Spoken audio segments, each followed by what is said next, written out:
Don't look so pensive, Russell. I look pensive? You're in deep thought. That's right. That's right.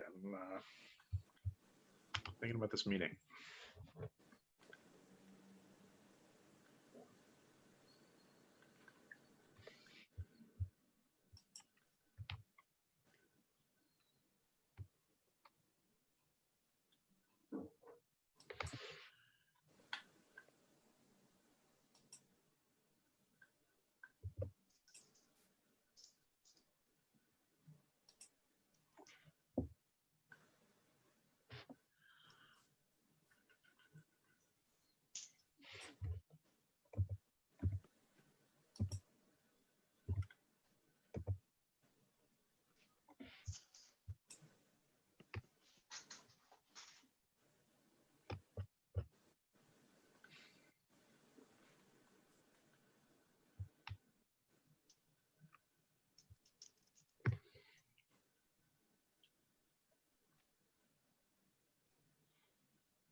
So it's a little past 6:30, but I think let's just give it a few more minutes as people are still filtering in here.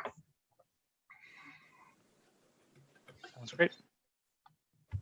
While we wait, I'll give a little spiel about how these meetings are conducted while we're doing them via Zoom.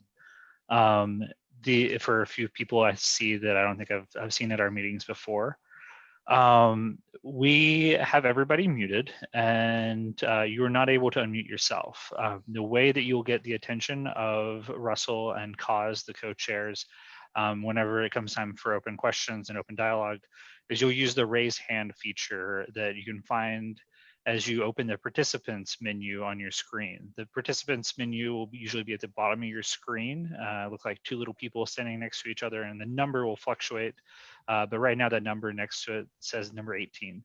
That means there's 18 people in the room. You can open that box and you'll see a button in the box, the participants box, that will say raise hand. If you click that button, you only need to click it once. Your hand will go up in the participants list, and Russell and Cos will be able to see that you have a question, that you have a comment for our speakers. So all you'll have to do is use that button. If you're on the phone, it's a little different. You have to hit *9 to have your hand go up and be recognized by the co-chairs. And you can always use the chat if you're having a problem with the Zoom platform, but it's not where you're going to ask questions. The speakers will not see that. Thanks. And do the folks who are dialed in, do we have to identify those? I am working on that. Oh, okay. As long as they gave their name as they signed in, which they did.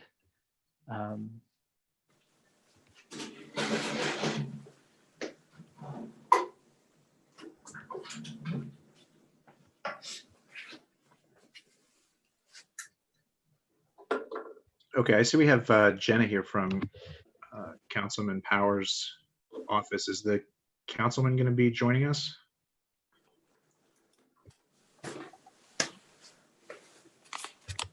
Jenna, you can unmute yourself. Yeah. Hey, Russell.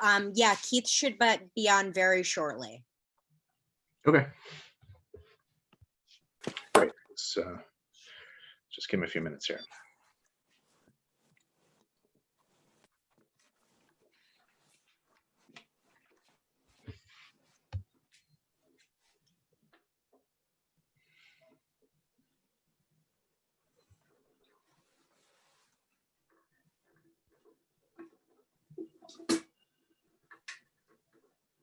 And we have Luke Wolf from the Comptroller's office, who's also here for the second item. So, hi, Luke. Yep, I see him.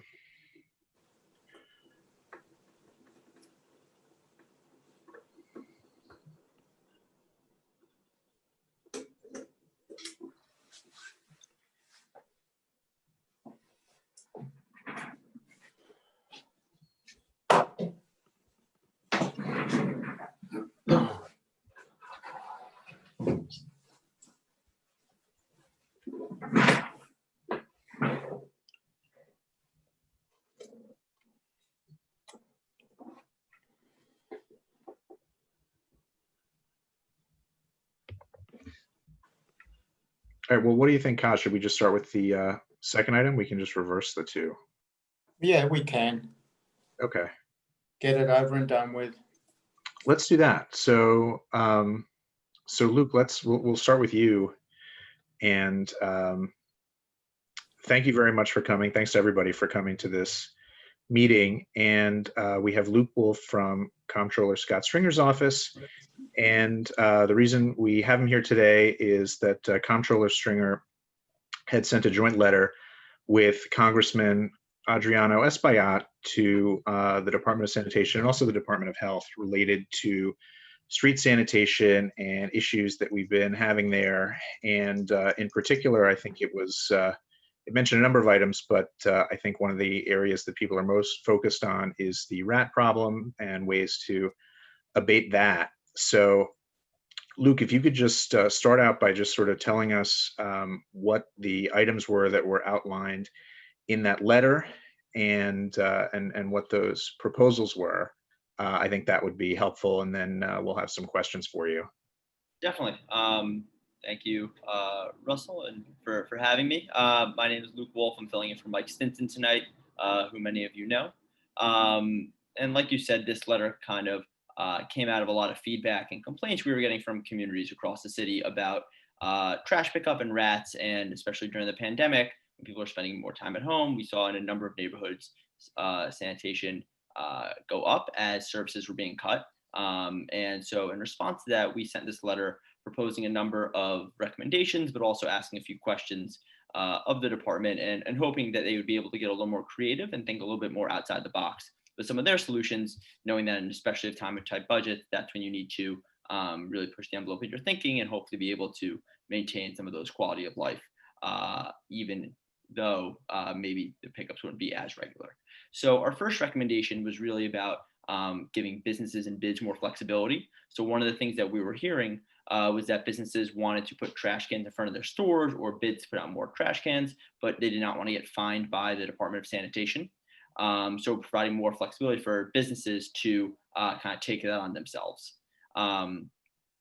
And we actually got a response, I think it was Friday, from the letters. I can help run through some of their response as well as I go through each recommendation. So kind of in response to that general proposal, what DSNY said was that they kind of already work with bids broadly in this regard, and that individual businesses can place private baskets outside of their storefront in a way that does not impede the flow of pedestrian traffic. And they encourage businesses to do that and then take that trash and then arrange for their private carter to pick it up.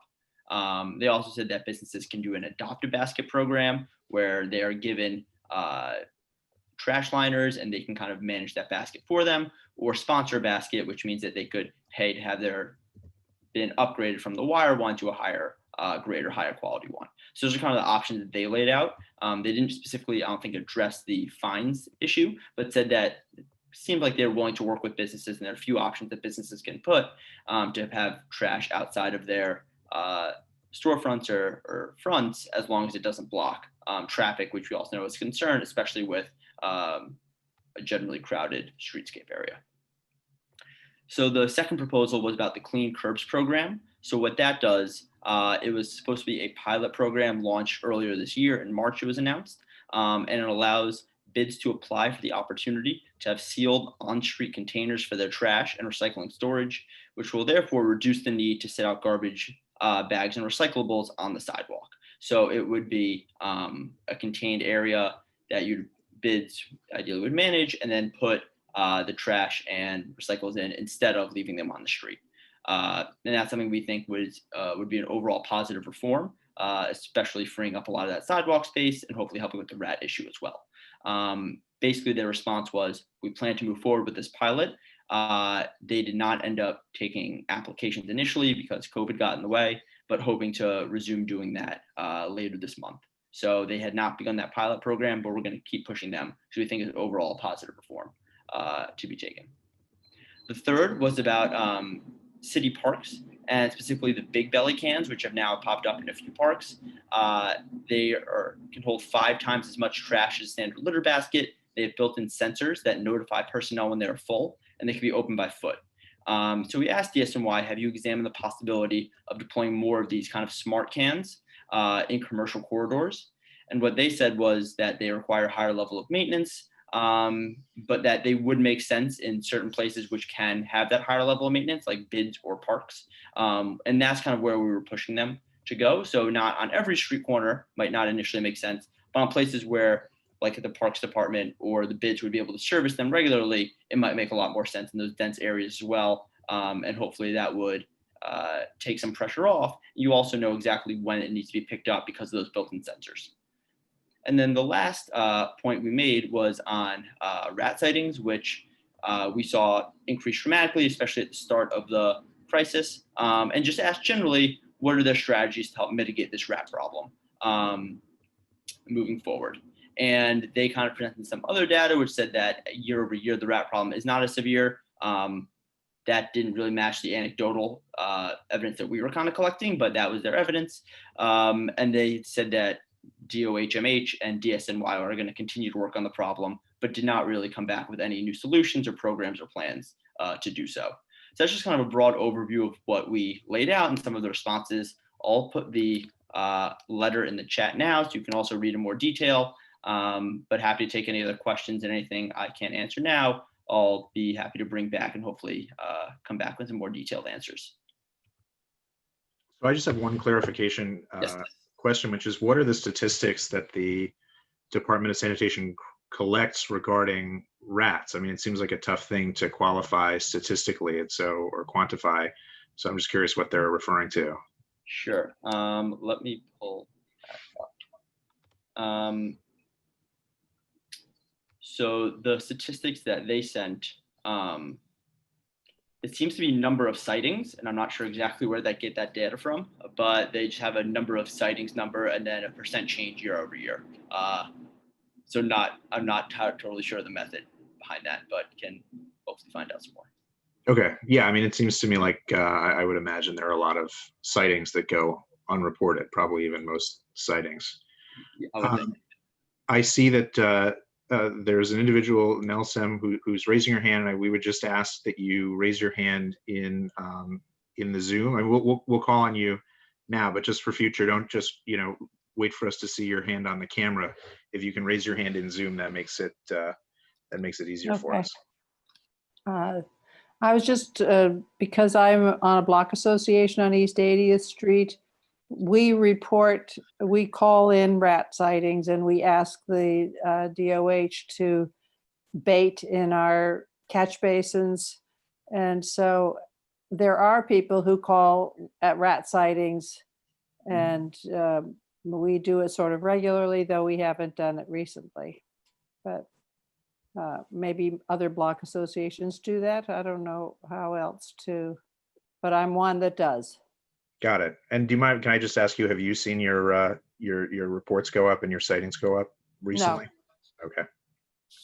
Yeah, Russell, at the moment, I mean, we went through Central Park the other day, and I think in about an hour and a half that we were there in certain areas, we counted about 7 or 8, big rats in Central Park. Now, DSNY stopped poison or certain baits some time ago. They were going to reintroduce something else. Did that ever occur, or how do they stop the rat problem there? I'm not exactly positive if that program's been changed or implemented. They pretty broadly answered that they're going to just continue working to address the rodent population, and seem like their strategy is going to be by reducing their sources of food, or they said deploying pest management strategies, but they did not get any more specific on how exactly they're going about that. Okay. Yeah. Sorry. Yeah. All right, I see. Yeah. Any members from the public? You have a person named We have David. I'm sorry. Unmute David here. There you go. Okay, great. Thank you so much. So nice to meet all of you. I'm David Brodsky. I have problem with sanitation related and also sort of rat related in Carl Schurz Park. I don't know if anyone's brought up all of the signage that's just been collecting mold, all of the illegal signage and the family unfriendly messages. I don't mean to hijack this meeting and talk about something that's not on the agenda, but if that's something we need to sidebar and put on the end. But I do think that it does tie into sanitation, because there's stuff that's really adding up in Carl Schurz Park with these protests and the noise. And are we ever going to address that on this board? And again, thank you for allowing me here. Sure. So yeah, I think that's beyond the scope of this meeting. I don't think we're going to get to that tonight. It's if there are concerns about that, I would say maybe email us and we can discuss it. I mean, my impression is that by and large, the community's been pretty supportive of the messages in Carl Schurz Park, but I think obviously this is a bigger issue than what we're talking about at this meeting here tonight. So we'll table that for another day. Yeah, okay. I think also the Parks Department should be involved in this too. Right. Well, if I could just mention sort of a small plug, I run an organization called Defend NYC. You can check it out, defendnyc.org, about this very problem if you'd like to talk to me about it directly and how we can approach the Parks Department effectively. Other than that, again, I appreciate being on the call, and I'll stick around to listen to the rest of it. And I wish everyone a lot of peace and safety out there. Yeah, contact Will at the office and he'll put you in touch with the Parks Department. Sure, I'm in touch with Parks Committee, sorry. I would say, get in touch with Will. I think that's right, and we'll kind of take it from there. Great. Good. All right, thanks so much. I'm going to stay on the call and just listen on the other issues as well. Thank you for taking my call. Sure. Okay, it looks like there's another member from the public, Marco Mazzocco. Hi. Hey, excellent pronunciation, by the way. Thank you. Regarding the food pickup, what do we used to call it? The food waste program, where at the Green Market on 83rd Street, where Grow NYC used to have a lot of containers that neighborhood residents could drop off food scraps for recycling. I live on 87th Street, and I'm sure everybody knows there is a sanitation kind of headquarters building right on 87th in between York and First Avenue on the north side of the street. And I was just wondering if we could ask them to just have a bin put out in front of their building where residents would happily bring lots of food scrap to them, because it's been taken away from the 83rd Street farmers market because of cutbacks, etc. And I know lots of residents would definitely appreciate that. And, you know, people can walk there just as easily as we used to the farmers market. And they actually did that once already, a couple times for me, just out of convenience. When I first was speaking to some of the guys there, they're like, yeah, sure, we'll put a container out for you, no problem. And they did a couple one-offs, but I was just wondering if we could do an official process to get them to do that. Is that something anybody in here can tackle? I think we can ask them then. Sorry, and which is the institution? Department of Sanitation. Gotcha. Okay. They have a Yeah, I think we can do that on 87th Street. And, okay, and it's specifically for food waste is what you're referring to. Exactly, for food waste. Sure. Yeah, exactly. And I can also confirm on the rat problem. I was walking through, I've been walking through the Ramble a lot, doing a little bit of birding, and the rats are incredible going through there. I mean, it's, you know, you got little kids confusing them for squirrels. It's just, it's terrible. Thank you. Okay, yeah, and we can ask them about that. So I would just ask for other folks, you know, this segment, if we can keep it to questions for Luke from the Comptroller's office, and we'll have another segment with Council Member Keith Powers, and I think for more general sort of sanitation related inquiries, we can deal with that at the end. Okay, Alida, I think. With that, yeah, let's turn to Alida.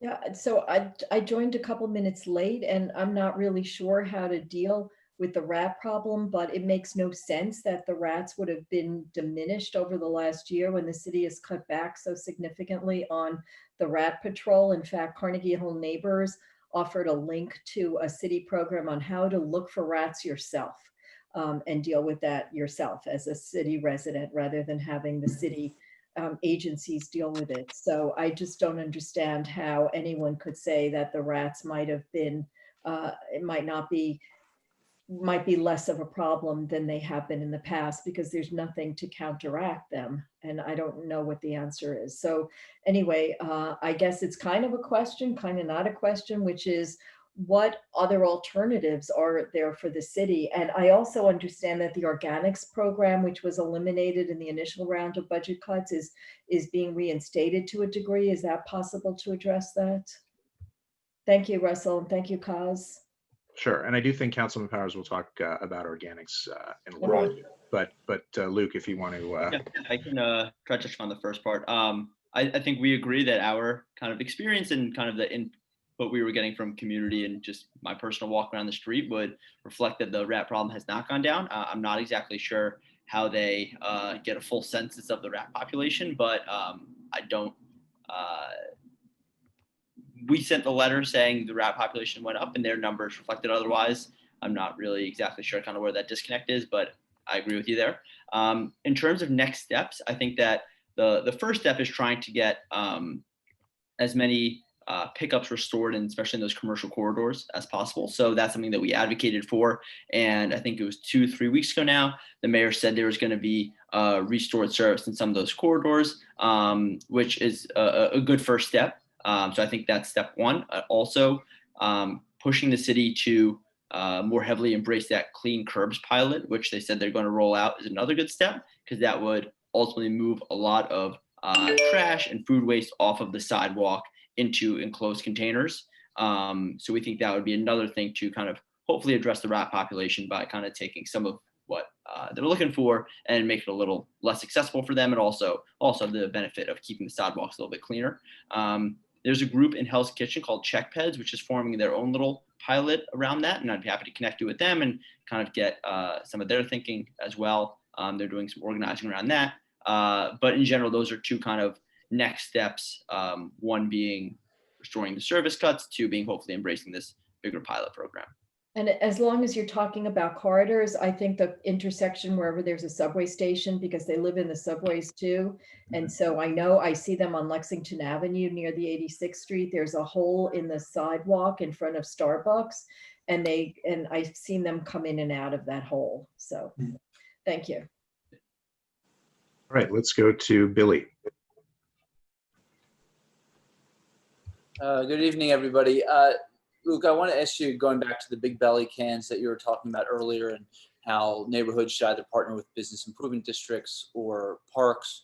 What can we do in a situation like 86th Street, a major commercial corridor where trash does pile up? We don't have a business improvement district, although one has been proposed in the past for the East 80s. And it's not obvious to me whether you get something as far east as Carl Schurz Park or as far west as Central Park involved. So what, if any, options do we have if we want someone to help maintain those trash cans, which I do think are a good idea? Yeah, I think at this point, it's about trying to push them to embrace them as an overall idea and kind of part of the solution. I think they only rolled out a few of them in select parks citywide. So I think step one is saying this is something that we should be rolling out in a lot more places. And the first places may start as the commercial corridors with bids or the parks where there's kind of the natural partners, but hopefully over time, there would be an expanded, so they'd become kind of just a general part of our city and become much smarter response to sanitation issues because of all the data that you're getting from this, where you can respond a lot more quickly and you know exactly where and when you need to pick up. So I'm not exactly sure what the solution would be for that kind of corridor right now, unless there are open to community partnerships, and I'm not sure how open DSNY is to that, where there would be some sort of sponsor organization who would be willing to kind of take up that role that they're looking for, of someone to be more active or a group to be more active. So maybe that's a pathway, but right now I think they've only had a few of them in the whole city, so not sure how open they are to kind of those other types of pilots at the moment.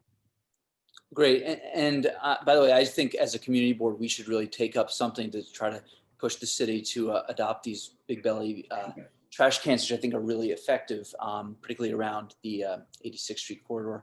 And then one other question I had, just going back to these more innovative ways to approach trash pickup and collection and using some of the street space for that. Did the controller look at all at one idea that's been raised is trying to use some of the underground space for trash collection? I gather that's really hard because you have utilities and all sorts of other things as 5 feet under the asphalt. But is that something the controller looked at? And could you just speak a little bit more on what it would look like to use some of that street space for garbage collection? Yeah, so I don't know if we looked at the underground option, at least in this letter, maybe something we've looked into in the past, and I can kind of see if we've ever done any work around that. I think kind of how they've envisioned this clean curbs program is that maybe on an entire block, there would be 2 spaces along the streetscape, which would kind of be carved out, have some sort of enclosed, it's like a nicer version of a dumpster sort of thing, where there would be separate spaces for trash, recyclables, probably initially, and hopefully down the road have a much broader array where it's organics and other things as well included. And then that would be the kind of core space. So instead of everyone putting their trash out right in front of their building on the curb, that would be kind of the one hub. And then you'd have the sanitation come and they just pick up from those 2, 3, however many spots on the block it would be. And that makes the pickup more efficient. It reduces their stopping and idling time, so it's environmentally friendlier as well. Hopefully it's a cleaner sidewalks. There's a number of downstream benefits they could have. So it's definitely a pilot program that we want them to take more advantage of. It was unfortunate to hear that they put that all on hold because of COVID, but hopefully when they open up the applications, they're able to get that going again. But I think that's kind of the general vision of how it would work. Okay, thank you. Good. Okay, we have another member of the public here, which I think we'll go to just before we get to more board member comments. So Judy Schneider.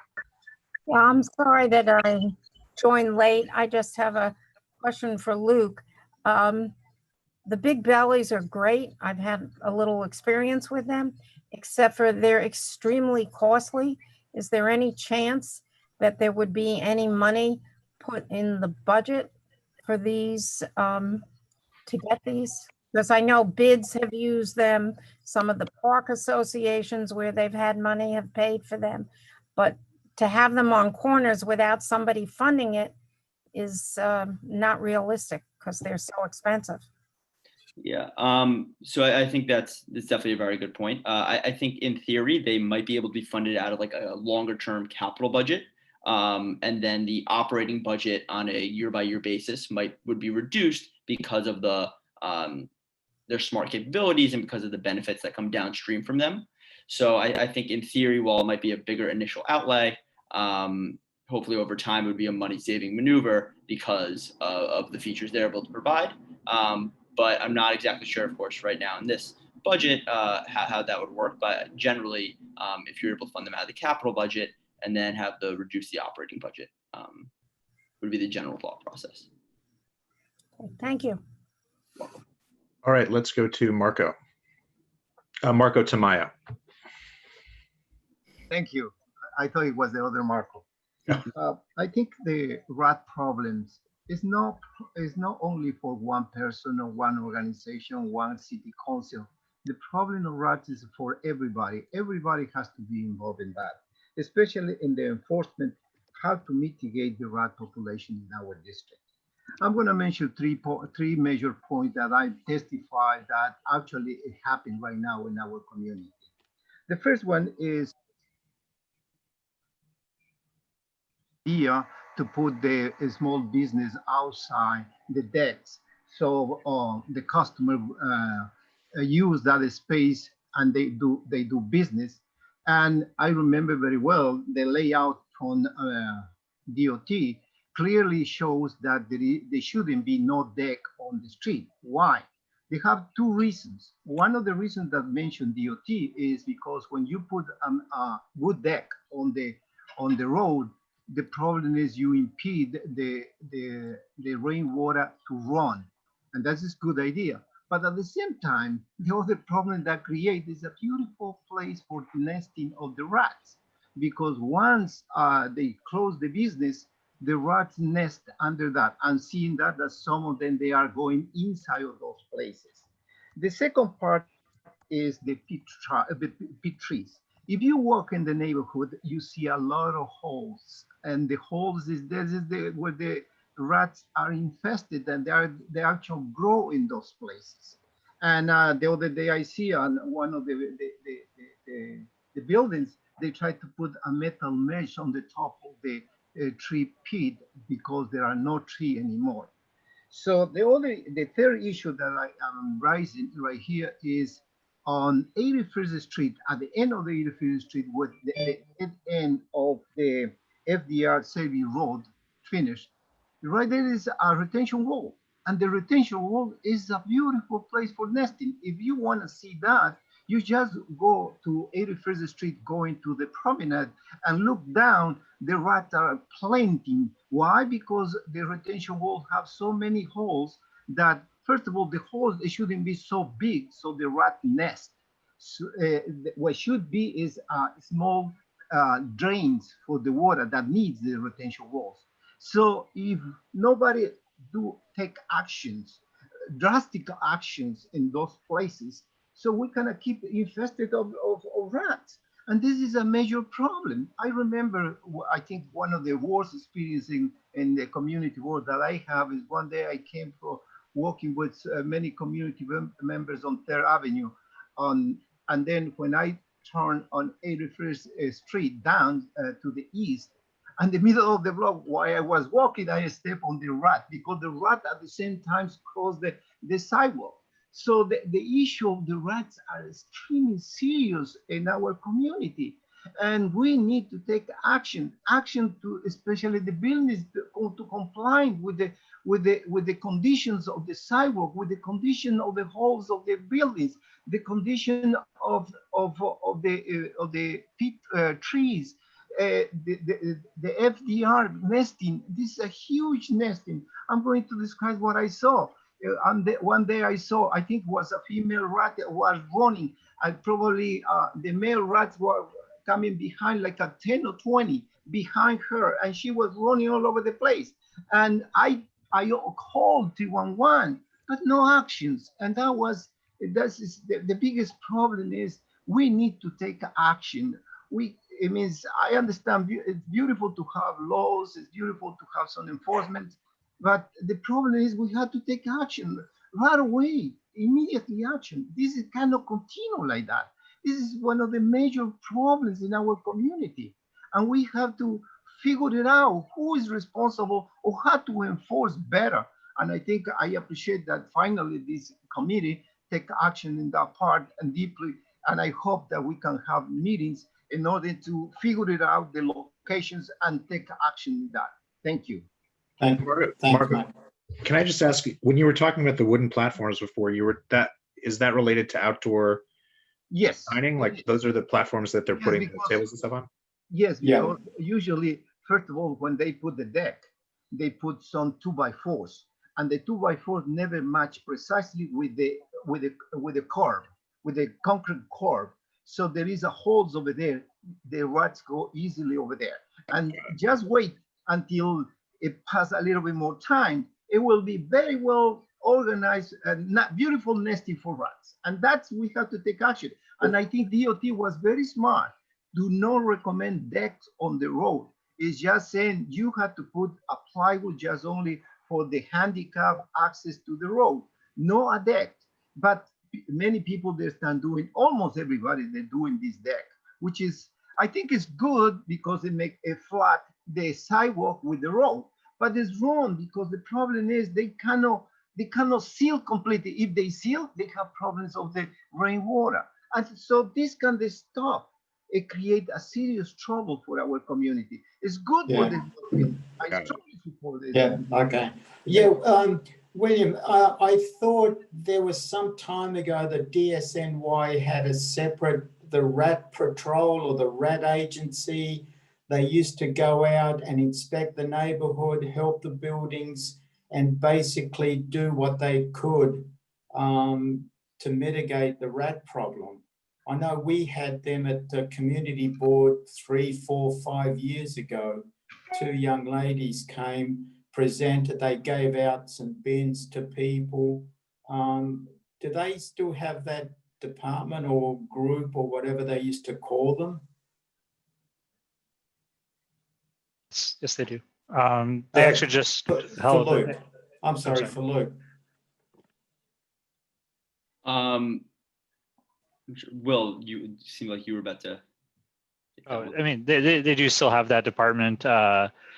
The speaker just held a rat academy, which is what you were referring to. Correct, they did recently in our neighborhood about 3 years ago or 4 years ago.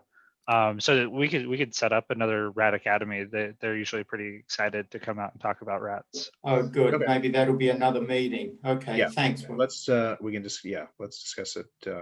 Yeah. Fine. All right. So yep. And I'll just I want to get to the next agenda item here, Marco. So if you can be brief, go ahead if you have a question for Luke. Absolutely. I think the issue with the rats and the trash pickups, it's all working together because basically as everyone has been forced outside from the restaurants, you can see in Carl Schurz Park, if you go through there on a Monday morning, the trash bins are completely overflowed because every birthday party, every get together, everything has taken place in the park. Sheep's Meadow is the same thing in Central Park. It is jam-packed with people because they have no place else to go. So I think that is what's driving the rat problem. And then in terms of big belly containers versus regular street containers, it's a question of getting people to pick it up. So whether it's a smart container that sets off a signal and says, hey, change me, the bottom line is we don't seem to have the resources to come in and change the bins. Nobody's collecting it. So that right there is a problem. So we have an issue of DSNY without the resources to pick up the stuff, but there's more stuff being put outside because of the policies of the city forcing everybody to eat outside. So hopefully you can place the emphasis on getting everybody back inside and we could solve this problem. And that would also start help funding the city again and we can get back to normalization. So is there a push to get people back inside that we can solve these sanitary issues? I didn't even think of the issue from the rats nesting inside of all the structures that people have built up all over the city. That's actually a great point. I never even noticed that, but yeah, we've built rat housing. Basically. Yeah, I mean, I think your question goes a little bit beyond the scope of the question of sanitation pickups and rats, and obviously the question of how to kind of, you know, the phases of the reopening and all of that stuff. That's I don't think that's something that we're really going to get into here tonight, and there are a lot of factors to consider, including safety and what have you, and so you know, ultimately, I think that's a little beyond the scope of the.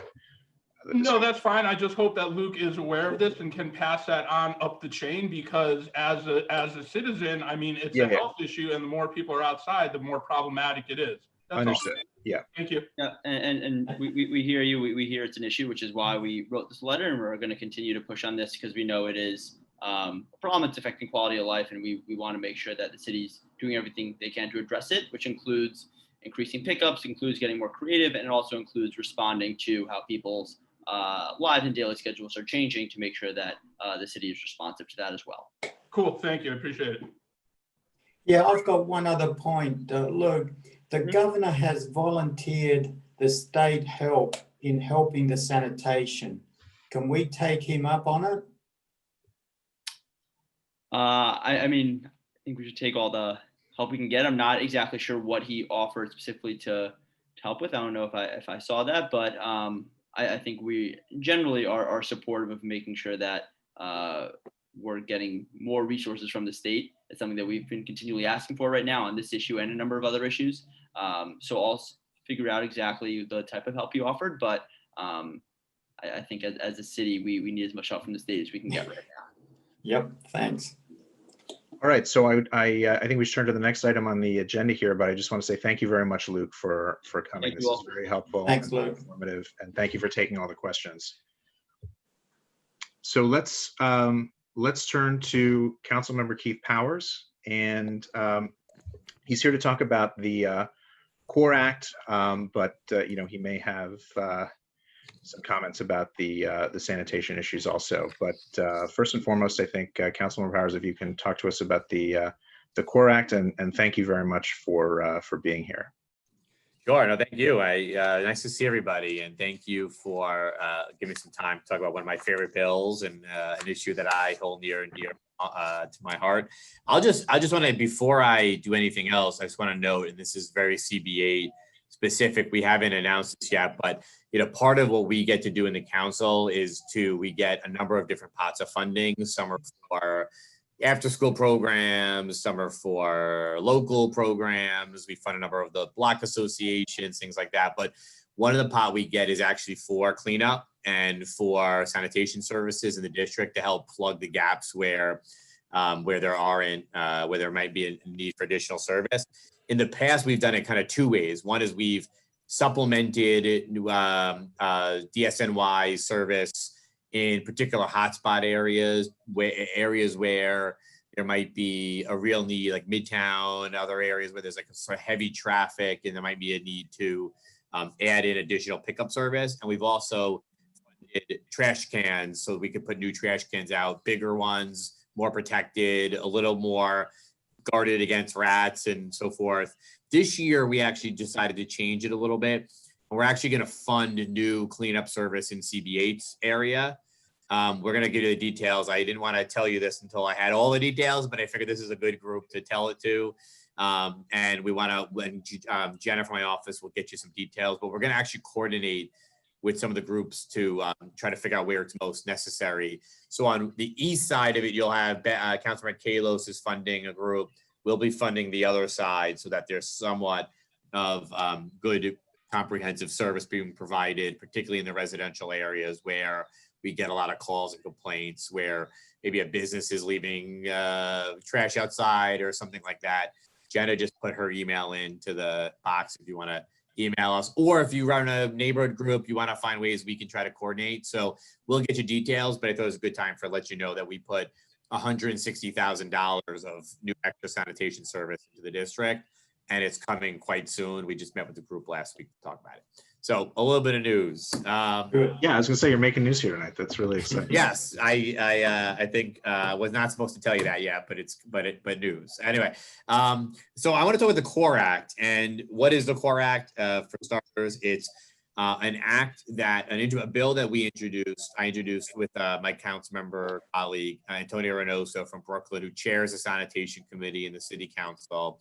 And it is about the organics recycling, which is composting, and regular recycling, which is the stuff that many of us do in our buildings or do in our neighborhoods. And before I start, I just want to thank Russell and Kaz for letting me come and speak for a few minutes about it, and talk about why we're doing it, talk about what it is, talk about ways you guys can help.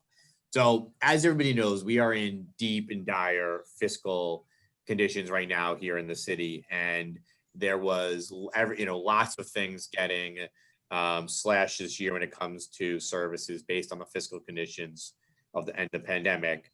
And so to look at ways both to incentivize better community composting in the city and community recycling, but also to address the possibility of cutbacks on composting and recycling in the city, we introduced this legislation to kind of uphold the ability to provide that service here and to also try to create more equity. And it is obviously about sustainability and about composting, but it's also about convenience, making sure, and equity, making sure that every New Yorker has the opportunity to be able to do this in their neighborhood, not just our community, or not just based on what neighborhood you live in or what building you live in, but to provide this sort of as a universal service here in the city. And I have to start by, there's two different programs that we have in the city when it comes to kind of composting and recycling. And I'll talk about composting more than recycling in this case. One is the sort of mandatory pickup, which means if your building is participating in it, there's a brown bin in your building or in your home. You drop everything off there, and there's a pickup service provided by the city to it. I live in Stuyvesant Town. We, in every building, and we can drop it off right downstairs. They take it, it gets picked up and gets taken away. There's also community composting, which is where somewhere in your neighborhood, it could be at a Grow NYC farmers market, it could be at a local community group or community composting center, an opportunity where you can go and you can drop it off. So you could just bring it down the block, you can drop it off, and they get rid of it, and they'll take it away, and they'll take care of all the services of getting rid of it and all the organic recycling components of that. And so this year, both were facing cuts. The mandatory program actually has not always worked exactly. The curbside pickup has not always worked the way we want it to work. It's actually a program that really does need some reinvention. So that one, and it's expensive. So we were trying, it made sense to maybe pull that program back and actually be able to redo it a bit and then come back with a new program when we have the money to fund it.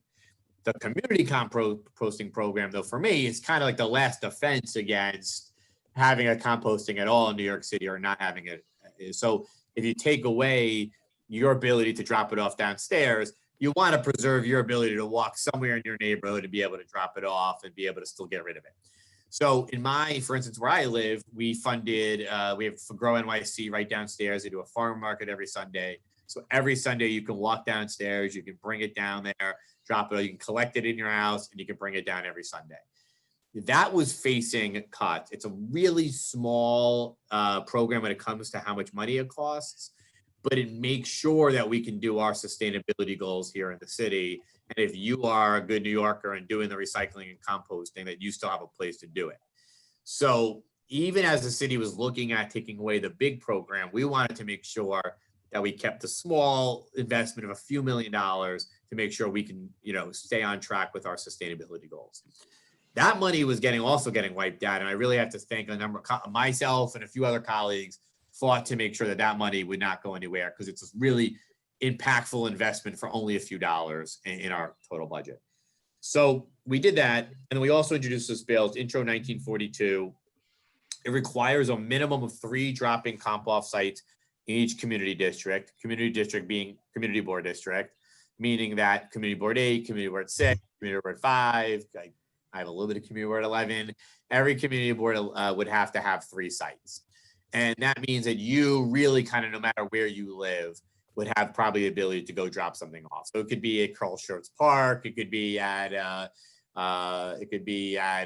Lenox Hill Neighborhood House, it could be any of these sites where there's like a Grow NYC site or otherwise, that it would require that the city is providing funding for, but also ensuring that there are 3 community composting sites. It also requires that there's education and outreach to educate New Yorkers about how to do composting, what it is, and where to go.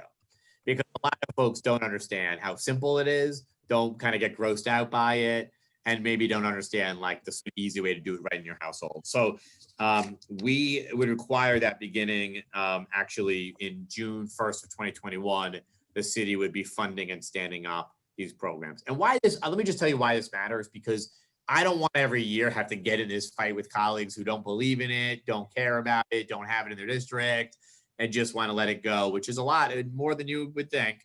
After this fight, we should put a law in the books, require it, make sure we invest in it. It's a minimal investment at a time where I think we can actually afford this investment and to do it. So our bill would do that. We've had a hearing on it.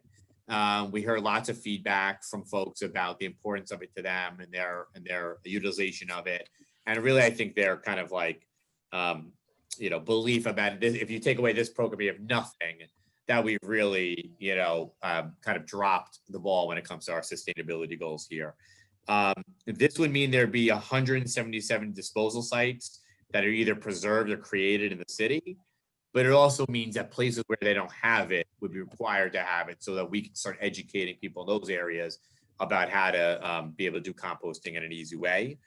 And this is really, and I just, a couple numbers here. I mean, 1/3 of the New York City's waste stream is organic material. Doing diversion of that is not only good for our sustainability goals, but repurposing that, it's also cheaper in the long term for us to do that, because the cost of disposing for waste is cheaper than the cost of reusing our organic materials. So there is a benefit over the long term. And a full-wide citywide mandatory program would divert 20 times the material, would really have a major impact. So you can go right downstairs and do it. And that is actually the real goal for me, is to get us to a mandatory organics program that works and is really accessible to folks. So it was a little inefficient, but we want to get to a full goal there. So that's ultimately what we're looking to do, and really kind of standing up our goal in a cheap and affordable way at a time in a fiscal crisis, and to make sure that we are doing our job as New Yorkers to be good New Yorkers, and to make sure we're meeting our goals. And just to talk about who's supporting it, New York Lawyers for Public Interest have been driving this conversation. They've been really great advocates.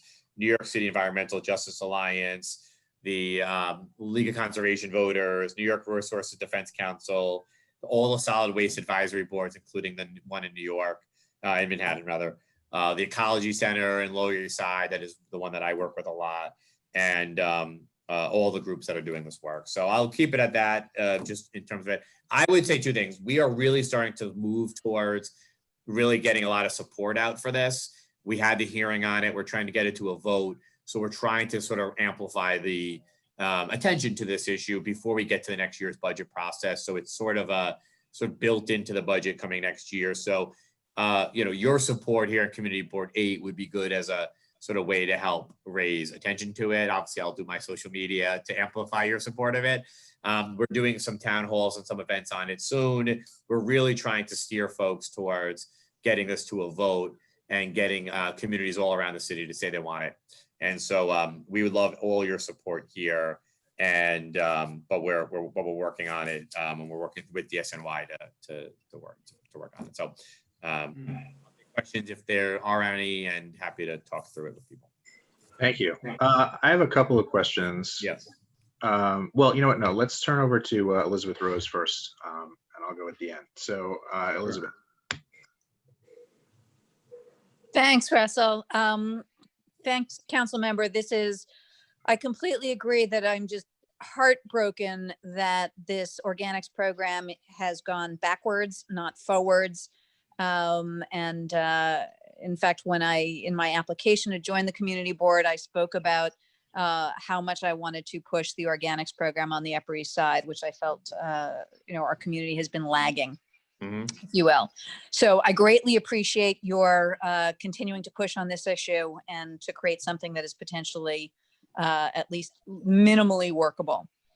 The question that I have, I had sort of two questions as it related to the text and the specifics of the proposal. The first is the notion that this is something that has to be open 20 hours a week, which implies that it has to be manned or peopled, supervised. Yes. And I really wanted to just push on the question of, is there an unsupervised, approach that, could be sort of more permanently available, and because there are two different costs here. One is the cost of actually picking up whatever gets deposited. And we've been speaking before you joined us about, part of the problem with sanitation is no matter what type of garbage container you have, our problem right now is that we can't afford people to come and empty them. So, making them bigger helps, and therefore emptying them less often helps, but we still have that challenge. So here there are two costs. Three costs. One is the cost of location, whatever that might be, if it's a separate location. The second is the cost of picking up from this location. And the third is the cost of staffing the location. And it seems that if there are opportunities to create unstaffed, think of a library book drop. Wouldn't that ultimately help enable whether it is more of these or greater usage at lower cost? Yeah, great question. Yeah, can I take charge of? So sure. The Department of Sanitation. So this bill, my introduction of actually stems back to a conversation I had actually in a Manhattan delegation meeting with all the council members, talking with the Department of Sanitation about their plans for this program, both from a community composting side, mandatory organics, and what's the future of composting here in the city, which is where I said I think we should really try to affirm some of the goals here legally, in law. But part of that conversation was their intention to start looking at sites that could be unstaffed or unmanned, or on people that to be unstaffed and to do kind of drop off spots. I have not actually had a conversation with them recently about what progress they have on that, but that is their intention, is to be, and that's why I think we wrote it the way we did, which is to say there does seem to be sites that will start to be unstaffed, which would reduce the cost, but also I think just make it easier to run for a number of reasons. Okay, that would be great. And so right now in my head, and maybe this is just the way I read it, the text seems to me to imply that those sites must be staffed. If that doesn't have to be that way, that would be great. Got it. I'll read it again. I don't think that's entirely our attention, but what we are trying to do is to make sure there is, availability of it. And to that point, if there are limited hours, it would be great if there could be some requirements that those hours not be solely sort of Monday through Friday midday. But that there be a variety of times of day and days of the week, including weekends. All of our lives are upended, and I'm not sure that the weekend is a relevant statistic, concept anymore. But nevertheless, the more we can ensure variety of times of day and days of a week would be great. Yeah, we hope that someday it'll be better. I think every day is Wednesday now, I think is what said. And but I agree with you, and that will be part of our implementation, is to make sure there's access. It's because there will be different sites in each district. I think there's an opportunity to also coordinate among sites to make sure they're open and available in different hours and different days to help spread out availability. It's a great suggestion. Good. And then my last question about the text was the required reporting that speaks about the number of individuals using each site. Yeah. It struck me that is a record keeping requirement that I question what does that do to implementation cost? You know, does it matter that it's 5 people or 100 people? What ultimately matters is it effective at collecting waste? You know, and maybe you start getting block associations banding together and one person brings the waste from, you know, an entire apartment building, or one person brings the waste from several, you know, buildings. So I'm not sure that the how many people is important. What is important is the quantity of appropriate waste that's dropped off. And that asking for the number of individuals in the report may be adding an administrative burden that is not critical in a tight cost world. Yeah, I would say 3 things. One is I agree mostly in principle of that there's a potential burden there, so something we can look at. I think, you know, where I drop my stuff off, they do actually keep a count, and maybe it's because I'm the council member. They just tell me how many people are coming, but they have a pretty good count. So I think at least I know some sites will be able to do this. But yeah, we're not looking to create a new burden for anybody. I think it is helpful to have both like weight or some other measurement, and also, you know, for me, it is actually important to know how many individuals are being are able to use a site, not just the bulk. But we're not looking to create administrative burden, and if that is the case, we will take that out. Oh, good, thanks. Thank you. As far as the buildings, there's many buildings that have a lot of space available. I know I spoke to the super of our building some time ago, and his concern is, again, the rat problem, and people will drop anything in there. But if we could get support from the buildings, they have a lot of space, put the bins there, promote the buildings, then the whole block could go to that one big building and drop it off. It would be so much easier. I'd rather walk 1 block than walk half a mile to a drop-off site. Well, it's both. I mean, what we've seen is that when we actually, this goes back to the conversation we were having at the outset when I was talking about this bill a few months ago about introducing it.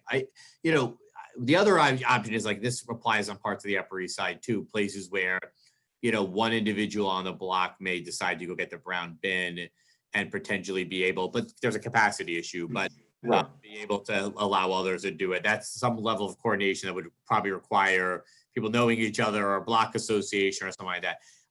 Look, there's no issue, you know, for a building to make available to other neighbors in the community the ability to drop off your organics there. I just know that some buildings may not be willing to do that. It'd be either from a security standpoint or access standpoint or their own capacity.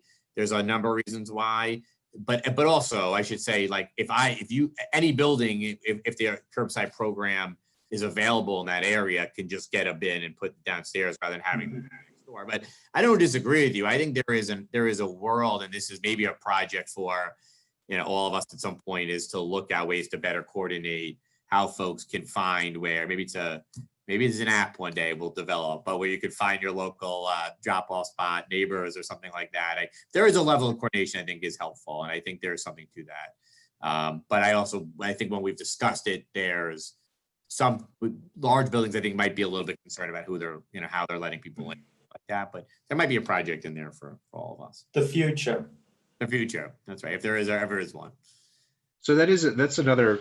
I have a related question, which is just how are the sites going to be determined? The 3 sites per community district. What's the plan for that? Ultimately, it's something we have to. But first, I mean, of course, I have to mention that, like, you know, in any iteration of the bill, it could go from 3 to 2 or something like that. I think it's really we're gonna provide the funding for it, and then I think it could be up to the Department of Sanitation to do an RFP or some other way to sort of to determine a look. There'll be areas where we're going to have more than 3 because there's lots of folks who want to do it. It's something we're working out with the Department of Sanitation about how to cite them. All right, I see Marco has a question, so let's go to him here. Council Powers, I strongly support that idea. The only thing I find a little bit incomplete your idea is you should include all restaurants do this recycle. If you do that, you reduce dramatically the organics that produce the restaurants. Well, I'm going in one direction. Always I has been against all the marine transfer. And the marine transfer was created exclusively for commercial garbage. And if you enforce and develop that idea deeper, I think it will be great for our community if we can get rid of the marine transfer and we can have different facilities. Always I has been fighting for that. And not only that, the marine transfer at the time when there is another Sandy, it will be flooding the whole garbage to the river. So I think we have good arguments in that direction, but your program, your idea, I think is laudable and I appreciate a lot. And I think it's great. And I think the community board will support it strongly because we don't want to see the marine transfer in our community. Especially you should include the restaurants so they can do the right thing. And they dispose a lot of garbage on them. And then we have a chance to save the city. We don't need any more the marine transfer. We need just only recycle, which basically is a sustainable program for the entire city. Thank you. Yeah, no, thank you. There is a commercial food organics program. It's been a while since I've looked at it. There are some requirements around doing requirements around commercial businesses to separate organic waste, and I think it applies based on like your square footage or usage. I forget the exact criteria. So there is some of that program. The other area they've been looking at a lot is around schools and other places where there's a lot of food use. It's just proven to be more difficult. I'll defer to others who might know more about this, but like it seemed to me to be proven to be a little bit difficult to implement that program. But there are definitely more opportunities in other spaces to do more organics separation and more organics recycling, and I'm interested in doing all of the above. Thank you. Thank you. All right. So that looks like that's all of the questions, and I think we can talk about a resolution on this, but I don't think we have to keep Councilmember Powers here for that. So thank you very, very much for coming. Thank you, guys. I got to jump to my next Zoom, but thank you, everybody. Thank you guys for giving me time and caring about this topic. I really appreciate it. Good, thank you. Thank you. Thanks, guys. Bye, everybody. Bye. You did have a couple hands just go up. I don't know if you want to. Maxwell Vanderveer? No, no, I'm sorry. No, it's only Marco and Marcos. Alita had their hands up. I think they're just going to say. Well, let's I guess let's go to the raised hands now. Valerie's got her hand up. Yep. So let's go to Valerie. Hi, I'm sorry, I joined really late. Can you just explain to me in this newest recycling thing, where's the money supposed to come for this? So one of the things did Keith give a proposal for how much this is going to cost? He didn't talk about the specific costs in terms of specific numbers, but one of the reasons for the act which he put forward is essentially the running of these, the running of the drop-off sites. So separate from the question of sort of pickup composting and that aspect of it, just the running of pickup sites is very inexpensive in the context of the larger budget. And so the reason for the bill, one of the reasons that they wanted to introduce it was essentially to say, in the context of larger cuts that are going to pick up and other kinds of issues, just to make sure that there's essentially some backstop of some just baseline ability of people in the neighborhoods to be able to do this composting. And the cost benefit is basically very reasonable because the actual costs of just providing this opportunity in different neighborhoods just to have a spot where people can drop off their composting is pretty minimal. And so that's really the goal of it, is to ensure that in the context of kind of larger cuts and larger service issues that there are, that we just maintain some kind of baseline ability to allow people to do composting. And also there's an outsized impact, another thing that he mentioned in terms of the share of waste that kind of falls into this category. So those were, so it was addressed in that sense. Let's go to Billy.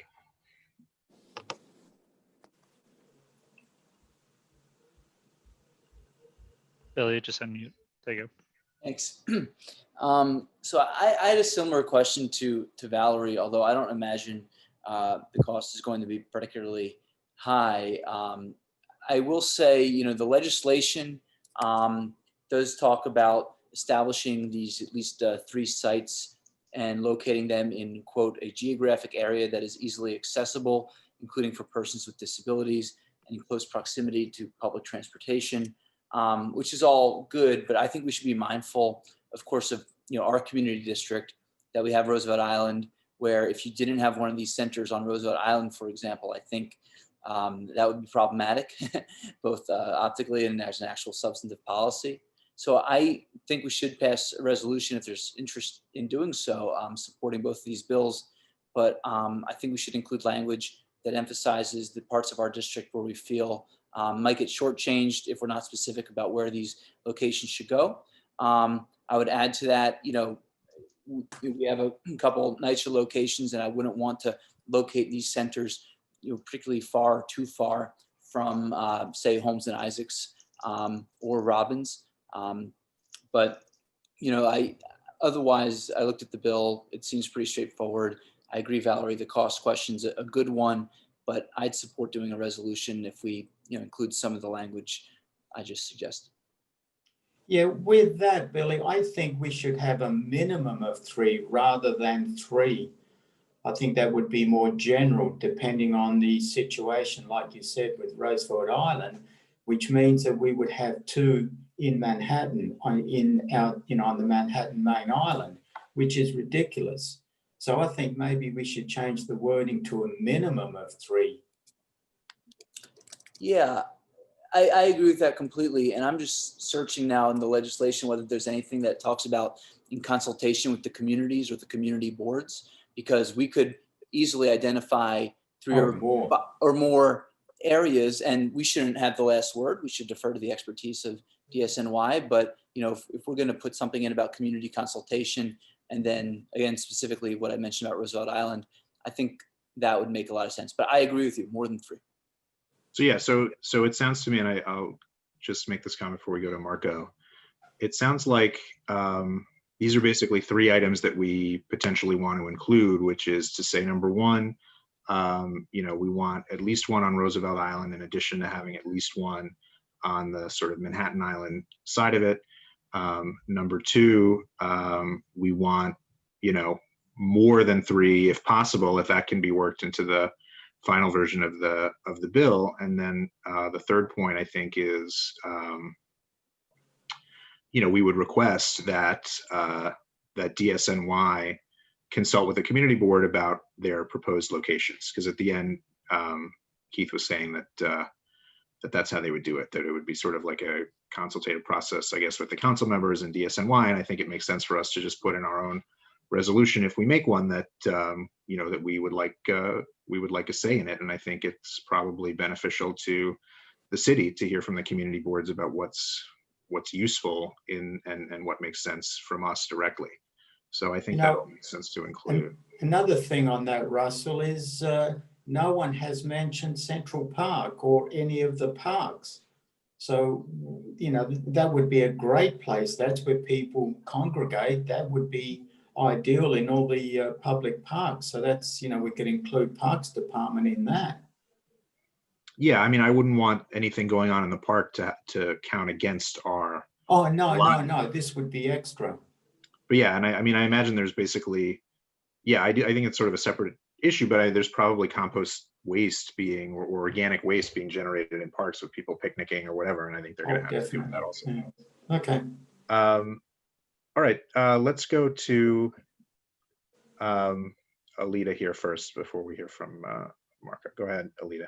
Thank you. I just wanted to say I agree with asking for more than 3. Roosevelt Island is really standalone, and people from there couldn't be expected to come over to our side, and people from our side couldn't be expected to go over there Yeah. to bring food scraps. So it makes perfect sense to treat Roosevelt Island as a standalone and to have 3 in our community district, which would match the size of other board areas within Manhattan. So Yeah, that's a good idea. Yep.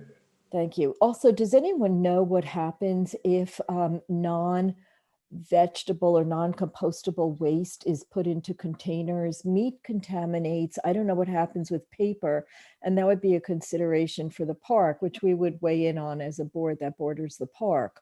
And is that something like putting in number 5 recycling plastic into a plastics container? It contaminates the stream. So there needs to really be a lot of education in there, which would seem to add to the expense of it.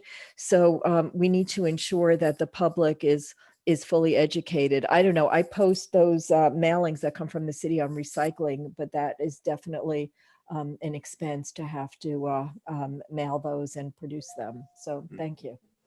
Yeah, I'm not sure if Councilman Powers addressed the cost of the education specifically, but I mean, my impression is that I mean, look, there's different ways to do a sort of educational component to it, and you can certainly imagine really intensive ways to do it that could drive up the cost. But I also think that you know, in the grand scheme of things, I think you can do an educational program that's pretty inexpensive. And I do think one of the things that's I mean, it's sort of a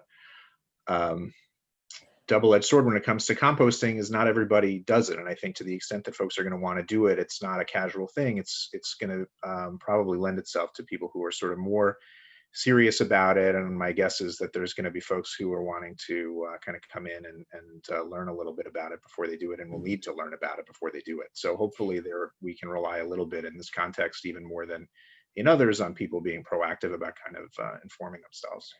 Do we know about schools? Did Keith address schools? Because that could be a place where they compost after lunch. The kids are involved in learning at an early age, and parents could drop off, or babysitters could drop off food scraps on the way to pick up their kids or drop them off in the mornings.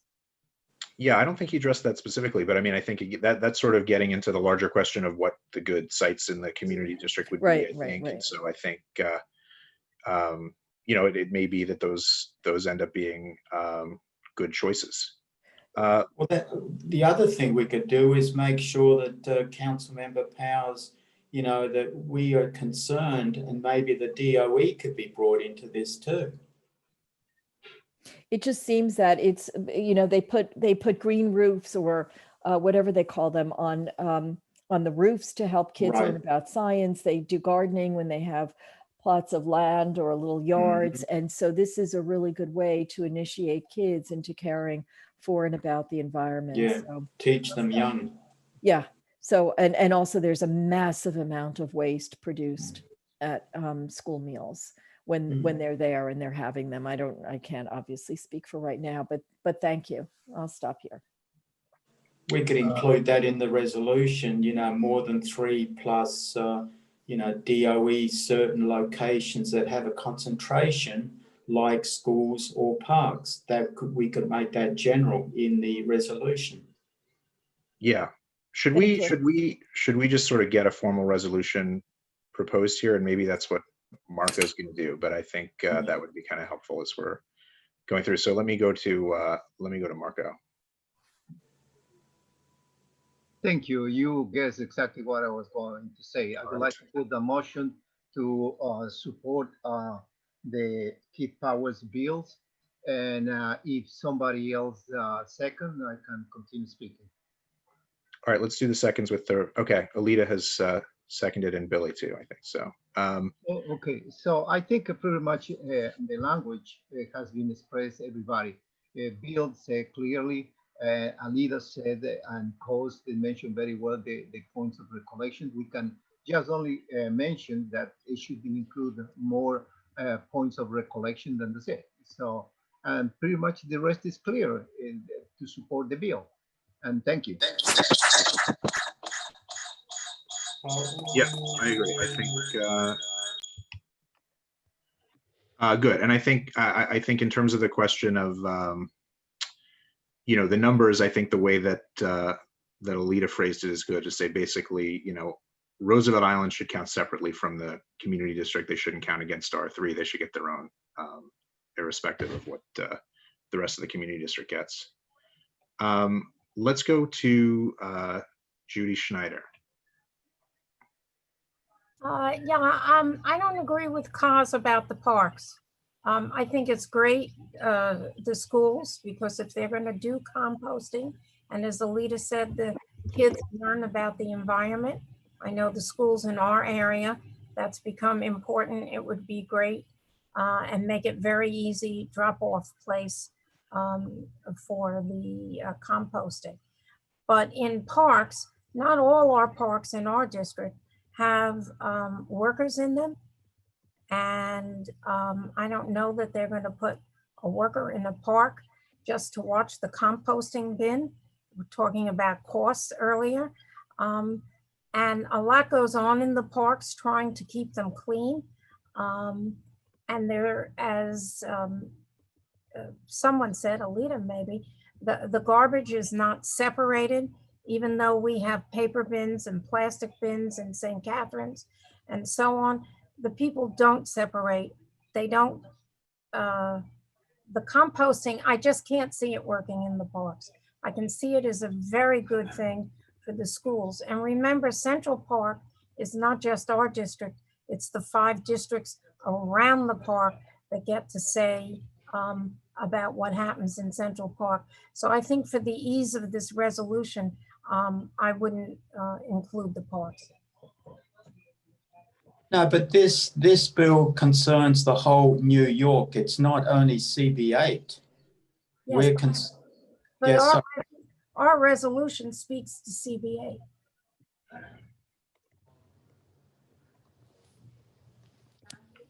Okay. Let's see. All right. Let me just work up here what I think we've got for the resolution. So I think we would say CB8 supports the core act and urges the city council to adopt it.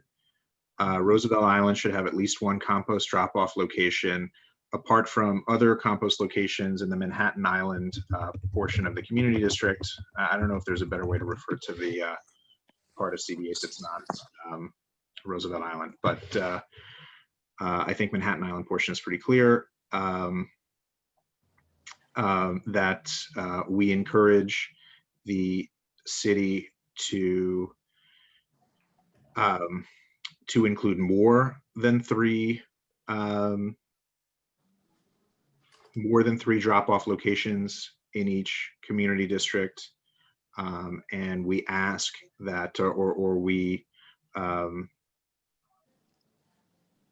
we request that the Department of Sanitation consult the community board in determining what the locations should be within the community district. And I think, so that's the, so that I think captures all the points that we were talking about the CB8 specific stuff. I mean, I tend to agree with Judy about not including Central Park in this one, but I think we could take a vote on that potentially if there are differing views. Or I guess the question is, what would if we do want to include Central Park, what would that what would that entail? Well, we could have 2, one for CB8 specific and one for general New York City in general. And the New York City general would be very, very basic. But just to say, we encourage the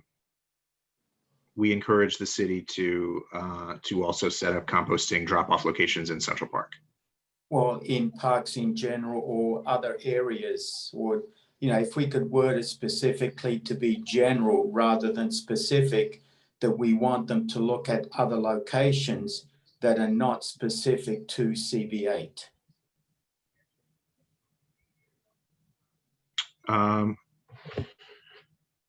Got it. Yeah, I think, well, so most of it I think is neutrally, aside from the sort of Roosevelt Island specific aspect of it, I think the other points we're making, I do think are generic and aren't CB8 specific. So we're saying basically more than 3 locations in each community district. So I think that's going to be broadly applicable. Right. I think if we say we urge the Department of Sanitation to consult with the community boards on the locations of drop-off locations within the community districts, I think that's also sort of generic and broadly applicable, is not necessarily specific to our district. So I think with that wording, we've still got a kind of like a citywide application in part. Right. And also they should consult with DOE and the parks. That's general. Got it. So consult with, okay. You know, we're keeping it general, specific for what we want, but also including the generality of the city as a whole. Yeah, I mean, I guess my concern there when talking about the other districts, or sorry, the other departments, is they can sort of stick up for themselves. And I sort of feel like for us, if we're, you know, it makes more sense for us to talk about what the role of the community board is going to be, or community boards are going to be. And if the other, you know, if DOE should be consulted, or if DOE wants to be consulted on whether, you know, they get it in front of a school. I mean, I sort of think that you know, like the city agencies can sort of handle that among themselves would be kind of my, Okay, yeah, I mean, I'm fine. Whatever makes it easy, whatever everybody agrees to, you know, it's a mutual agreement on everybody's part. Okay, all right, well, let's see what other folks have to say. So Barbara has her hand up. Barbara. I'm sure this was asked. I'm sorry I was late. But if there is if there's other stuff thrown in, does that compromise it, or is it able to be separated? Because that would make a big difference in terms of parks, as far as I'm concerned. What if somebody does throw in paper or something that is not organic? So I mean, I don't know a lot about. It wasn't asked, because I do think. No, yeah, that it wasn't asked of Keith. I mean, that was a point that Alita brought up, and I will confess I'm not, you know, I'm not an expert on composting. I don't know a whole lot about it, and so I don't know if that's the case. But I mean, I think that's a valid. Because that would make a big difference as far as I'm concerned with parks. I will say, people are eating a hot dog. They don't stop and say this should go in this bin and that should go into that bin. And I think that there'd be more problems with it. I think we ought to just stick with the bins where people who are dedicated to do it would know what to do, and schools where there would be lunch aides that would sort of be able to follow what to do if we do want to talk about other places such as schools. Parks would be a disaster. I don't see it working out at all. And maybe making it worse. It could be that it costs, you know, it's worse because it's all compromised. That's my comment. Okay, we can leave parks out. I'm fine. All right, Barry. Yes, good evening, Kaz and Russ. Just one thing, you didn't mention schools in your allocution of the resolution. I thought we did. No, I don't think we mentioned schools specifically. I guess my thought was that the school point, you know, and the question of whether schools would be good pickup locations, that would come in the sort of consultation phase later. You know, that basically then it's sort of encompassed by that, and we say, you know, we want them to consult with us about all right, you know, what the location should be, and to the extent that it makes sense to have schools be those, I think that's sort of the phase at which we would make that point. I don't want to sort of prejudge it at this stage. Fair enough. Thank you. All right, Elizabeth. So Russell, I want to thank you for your position on schools. I have no issues with, in the preamble, we want to say that we broadly support sort of the resumption and continued development of organics collection in New York City more broadly. And that might encompass the previously existing programs, which included a program that was school specific. But a couple of things. One is having run facilities for the public schools, the last thing that I would want is for people to bring garbage to schools. I mean, that's what we're talking about here. We are talking about if you make a school a drop-off point, you are talking about having people bring garbage to schools. I would be strongly opposed to this. In addition to all of the issues of just bringing garbage to schools, effectively the maintenance of ensuring that is then kept clean and does not impact our kids would fall on Department of Education custodial staff. So you're just transferring cost from sanitation to the DOE. In addition, DOE sites where you would be able to put these, 99% of them would be school yards, which is where kids play. So I think there are lots of issues in making schools collection points. I would, however, completely separately support the resurrection, renewal, continuation, expansion of the school-specific organics collection program. But I think that is a separate thing. So I personally would strongly support, Russell, your approach of leave schools out of this resolution. This is about, we want to support the law that is being proposed. We want to support the bill. Okay. And as it relates to Central Park, I have a similar reaction. I do not want people bringing more garbage into the park. Okay. All right. So I think there is kind of a consensus to leave out the park. I think I think at this point the rest of the wording we've described is folks are on board. And I'll just go back. Marco, ultimately it's your resolution, so I just want to make sure if you have any issues that you flag those. I mean, I've been sort of treating all of this as kind of like friendly amendments, but let me know if there's any issues with that. But what's that? Thank you. I think the comment that they did, I think we have to maintain general. We cannot specify park, we cannot specify schools, we cannot specify nothing. Just leave general. We support the bill and other choices. Very simple. And so then we can have a chance, an opportunity probably to negotiate and to see the right location. Because it's right, you cannot bring more to the schools. You cannot bring to the Central Park or any other park. We have to be very sensible with this, especially in summertime, when the collection of these recycles create serious others that affect is susceptible for other people. So I think we have to be very careful in the way that we handle, and we maintain general our resolution. In general terms, asking probably another location to explore, and that's it. Very simple, nothing specific. I think that's the only comment. Yeah. And you're on board with the other points about the. Oh yes, absolutely. Right. Okay. Roosevelt Island, all that stuff. Okay. All right. So I think we have the wording and basically the four resolve clause. I'll just go through it one more time. It's going to be to the effect that CB8 supports the Core Act and urges the City Council to adopt it. Roosevelt Island should have at least one compost drop-off location apart from other compost locations in the Manhattan Island portion of Community Board 8, and Roosevelt Island's drop-off location shouldn't count against the number that the rest of CB8 gets. The council should or we urge the council to include more than 3 locations in each community district, and we request that community boards be consulted by the Department of Sanitation in determining which or where the drop-off location should be within each district. Right. All right. So with that, I think someone wants to call the question. Somebody has to call the question.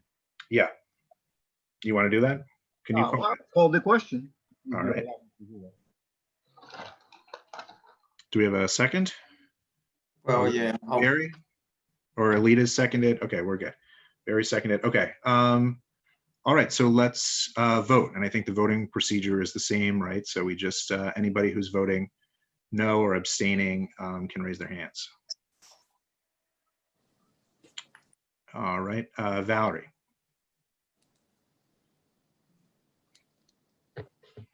Yeah, I'm going to abstain because I haven't had a chance to read the legislation, and I'm not sure I want to vote for anything that we don't know how much it's going to cost. Thanks. Okay. Okay. Well, rather than abstaining, Valerie, since you weren't here for the whole meeting and not having read, would you like to just be excused? That way we would have a unanimous. Yeah, that would, thank you, Cos. That would be great. Thanks so much. Okay. And if one of you would read off all the names of the board members who are here, just so it's in the video record. Sure. So Russell Squire and Cos Bagnoletti, Marco Tamayo, Valerie Mason, although she's excused from this vote, Elizabeth Rose, Alita Camp, Barbara Rutter, Barry Schneider, Billy Freeland, and that is it. That's everybody. Yes. Okay, so it goes down as unanimous. All right. I did say that, given that we were getting a number of sort of non-germane questions earlier on, that that folks could raise stuff at the end. So if there are other kind of, if members of the public have other items that they want to raise or just other questions that they have for us, and I would just ask you to be concise, but if there is anything, please go ahead. I'm not seeing any hands. Valerie, go ahead.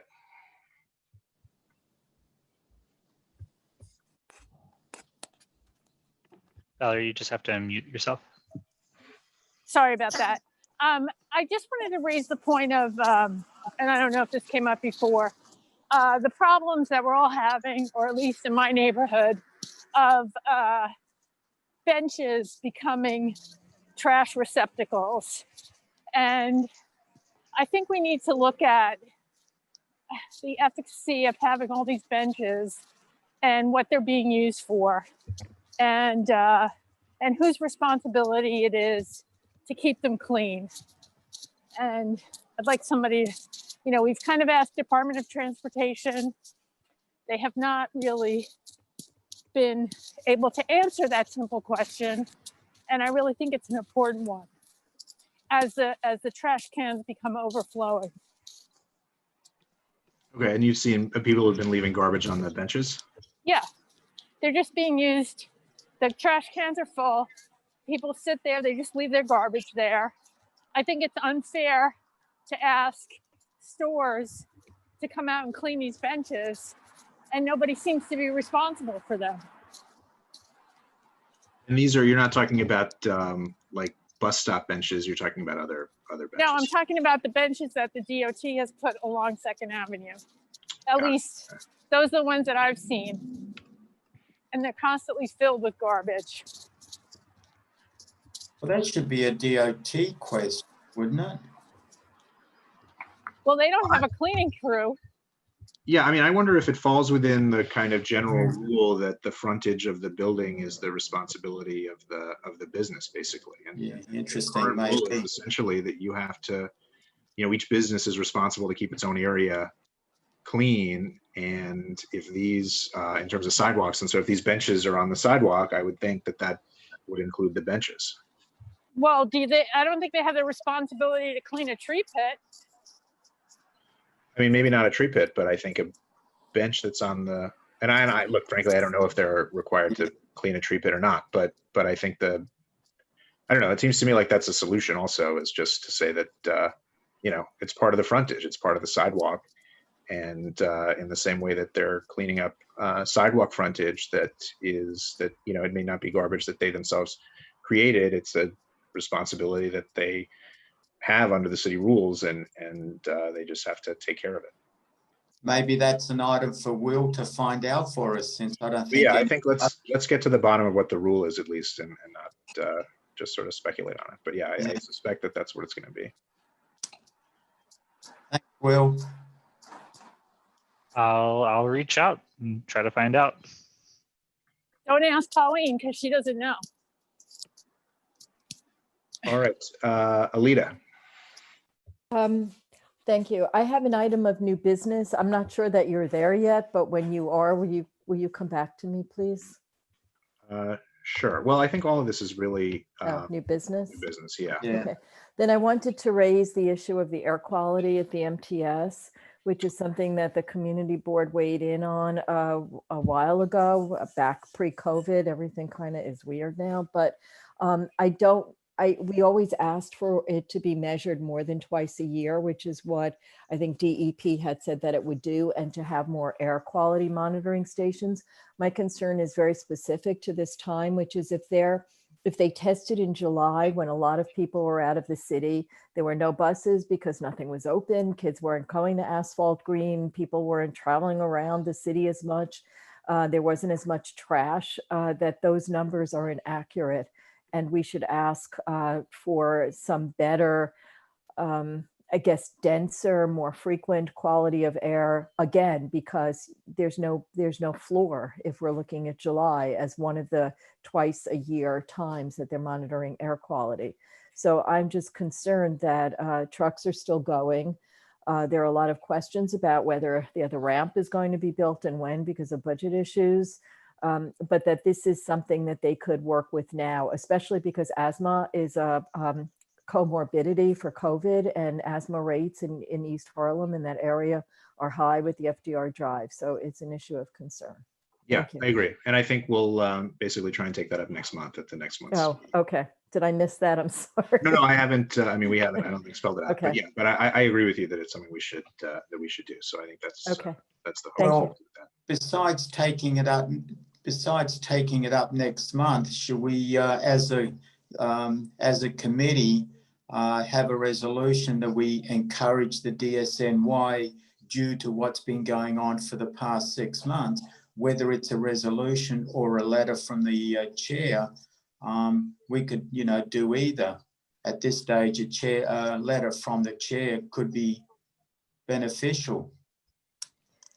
Okay, yeah, I would say in terms of a resolution, I would like to sort of, I would like to, have more of a discussion and leave it for another meeting so that we can kind of hear more about it and be more comprehensive about it. In terms of whether to do a letter on it, I mean, sort of indifferent, I guess. I mean, I think if we're going to deal with it at a meeting with a resolution potentially, I think we should also just sort of wait on that. Okay. But maybe if you're going to take it up in November, then maybe you could have someone come from some government agency or some health agency to talk about air and comorbidity and all of that, especially if they're expecting some kind of a surge or numbers start changing. I know that particles in the air, even cooking particles, can increase the risk of lung damage from COVID if you get it. So I just want to make sure we have the information, if you're going to do it, that we have fuller information from people who know about this. Yeah, I think that's a good idea, is to bring in basically speakers on it and be able to ask them questions and have that inform the resolution. Okay, thank you. All right, Barbara. I would like to comment on both things. I have some old knowledge about both of them. In terms of the trash that Valerie was talking about, the problem is that the garbage is not being picked up. We had a horrible problem on 86th Street for a long time. The community board finally reached in and we got the garbage men to the sanitation department to pick up more often. But when you have full garbage bins, it's not the building can't, doesn't take care of those garbage. It's their own garbage they do. So I don't think the issue is a DOT, it's sanitation that we have to have better pickup, in my opinion, and that will solve it. I've seen people throw something in a garbage bin and it just flies out because it's so full, it doesn't stay in there. So that's number one. The health committee had a very big years ago, I can't remember how many years ago, on the environment of asthma. At that point, I think it was Rebecca Seawright, one of our electeds, was trying to pass a bill to have asthma studies, specifically because of the transfer station. And my memory, and I may be wrong, is that the governor did not sign it. I think it's time again to talk about it. If you want, we had a very interesting pulmonologist, actually from Health and Hospitals from the Metropolitan, which was good because he was right across the street. I mean, they know it very much because it's their area, and it's something that you can work on. It's a very important issue that's been brought up, and in fact, we probably do have a resolution. I don't remember whether we did or not. Okay. But I don't know if there's another pending bill there. I don't know what happened to Rebecca's bill. I think it didn't pass, and I think it just disappeared. Okay. All right. Judy. Yes, I'd like to go back to Valerie's comment. I do know what the law is, and it's the Department of Sanitation that enforces the law. It's up to the storekeepers to keep their sidewalk and their curb 18 inches from the curb out into the street clean.